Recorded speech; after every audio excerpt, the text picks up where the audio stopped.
في أوقات السعادة الكبيرة احترس من إعطاء الوعود، فقد يكون الحماس مؤقتاً. عندما تقوم الدجاجة بأعمال الديك في الحظيرة ينتهي الأمر بالخراب. حتى الرجل الأعمى يمكنه أن يرى المال. لو تمالكت نفسك في لحظة الغضب ستوفر على نفسك 100 يوم من الندم. يصنع الرجل الحكيم قراراته بنفسه، بينما الجاهل يتبع آراء العامة.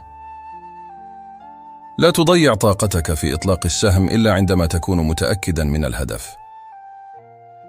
أفضل وقت لزراعة شجرة كان قبل 20 سنة، وثاني أفضل وقت للزراعة هو الآن.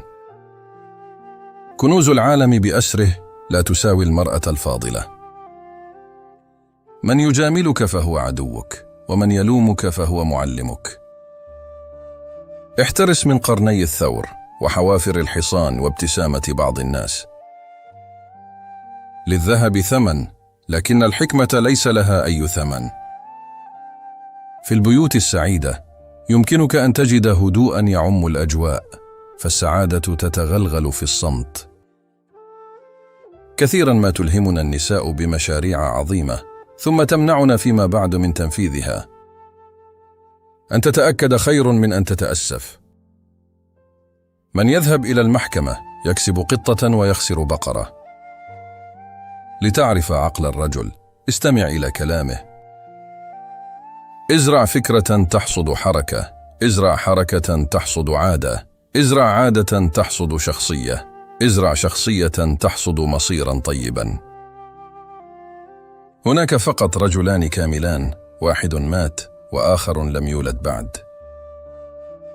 الرجل الذي يفكر قبل أن يتحدث هو حكيم، والرجل الذي يتحدث قبل أن يفكر هو أحمق. الخبرة هي مشط تعطيه الطبيعة للرجل عندما يصبح أصلعا. يتكلم العاقل عن أفكاره، والذكي عن أعماله، والسوقي عن طعامه. أقوى قوى مائية في العالم هي دموع النساء. إذا كنت محبا لابنك فعندئذ يمكن أن تستخدم التأديب، وإن لم تكن كذلك يمكنك مكافأته بالسكاكر. مثلما يعود النهر إلى البحر هكذا يعود عطاء الإنسان إليه. زينة الرجال الأدب، وزينة المرأة الذهب. ساعة واحدة من البرد سوف تمتص حرارة 7 سنوات. الذكي من يتكلم ببطء ويفكر بسرعة. حب البشر دون احترام يعني اعتبارهم حيوانات مفضلة، وإطعامهم دون حب يعني معاملتهم كحيوانات حقيرة. يفكر الغني في المستقبل، بينما يكون اهتمام الفقير أكثر باليوم الحالي. من ينجب أولادا لن يبقى فقيرا لفترة طويلة، ومن لا يمتلك أبناء لن يظل نبيلا لفترة طويلة.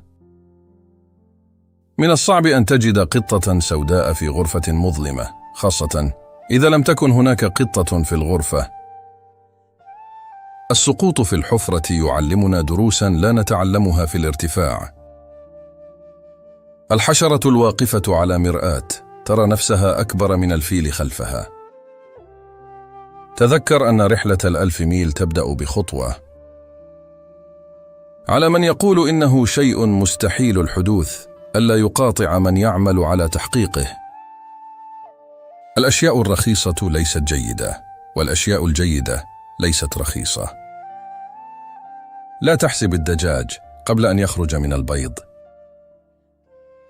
لا تقف بجانب النهر وتتأمل في الحصول على السمك، بل عد لبيتك واصنع شبكة صيد. السقوط مؤلم إلا لمن يطير على ارتفاع منخفض. من الصعب على الغني ألا يفتخر بغناه، كما هو صعب على الفقير ألا يشكو فقره.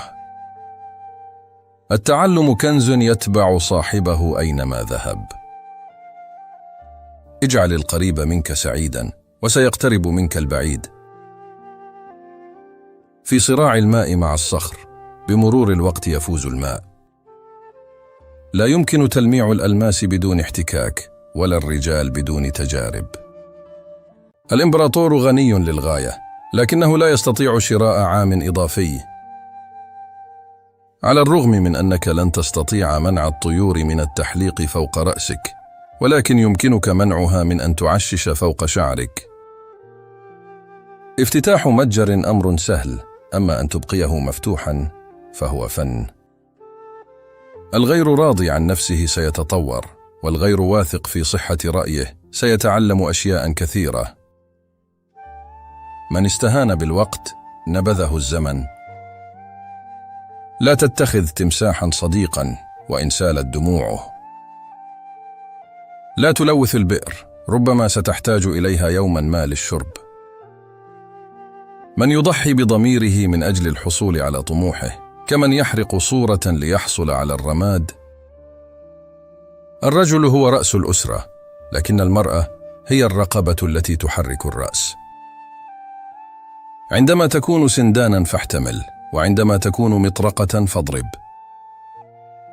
للنفوس العظيمة إرادة، وللنفوس العظيمة أمنيات.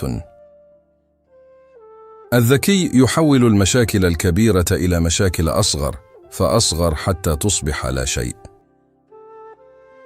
أن تشعل شمعة خير من أن تلعن الظلام. لو أردت أن تلعب فعليك أن تعرف قواعد وزمن اللعبة. إذا نجح زواج ابنتك فقد كسبت ابنا، وإذا فشل فقد خسرت بنتا. يهب الله لكل طائر رزقه، ولكن لا يلقيه له في العش. تخلص من همومك بوضعها في جيبك المثقوب. اللقاء بعد فراق طويل خير من ليلة الزفاف. كما يحتاج الجسم إلى هضم الطعام للاستفادة منه، فإن العقل يحتاج إلى التأمل لاستيعاب واستفادة من المعرفة.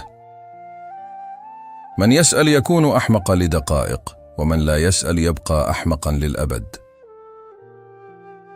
أكثر الناس كذبا من يكثر الكلام عن نفسه. زين عقلك بالعلم خير من أن تزين جسدك بالجواهر. لو خدعني أحدهم مرة فعيب عليه، ولو خدعني مرتين فعيب علي. الحجر الكريم بلا فائدة حتى تصقله، وكذلك الرجل بلا فائدة حتى يتعلم. حوار واحد مع رجل حكيم خير من دراسة 10 سنوات. إذا وقفت أكثر مما وقعت ولو بمرة واحدة فستنجح. عندما تشتد الرياح بعض الناس يبحثون عن المأوى، والبعض الآخر يقومون ببناء الأرصفة الرياحية. السعادة تأتي من الرضا بما لديك، وليس من الرغبة فيما ليس لديك. الابتسامة تكسبك 10 سنوات إضافية. من يتجنب مخاطبتك بالحقيقة هو في الحقيقة يريد إخفاء الحقيقة عنك، ومن يناقشك بصدق هو من يريد مساعدتك على رؤية الحقيقة. المعرفة التي لا تنميها كل يوم تتضاءل يوما بعد يوم. إذا أردت عاما من الرخاء والثراء ازرع حبوبا، وإذا أردت 10 سنوات من الرخاء ازرع أشجارا، وإذا أردت 100 السنوات من الرخاء ازرع أناسا. حتى الثعلب النائم يحلم بالدجاج في أحلامه. الحسد مثل حبة الرمل في العين. القوة الحقيقية تكون عندما نتعلم كيف ننحني أمام الصعاب، ونستخدم مرونتنا للارتقاء بأنفسنا. شجرة الخيزران تذكرنا بأن أكبر قوتنا تكمن في قدرتنا على الانحناء دون أن ننكسر، مثلها مثل الإنسان. إذا كنت لا تستطيع الابتسام فلا تفتح دكانا.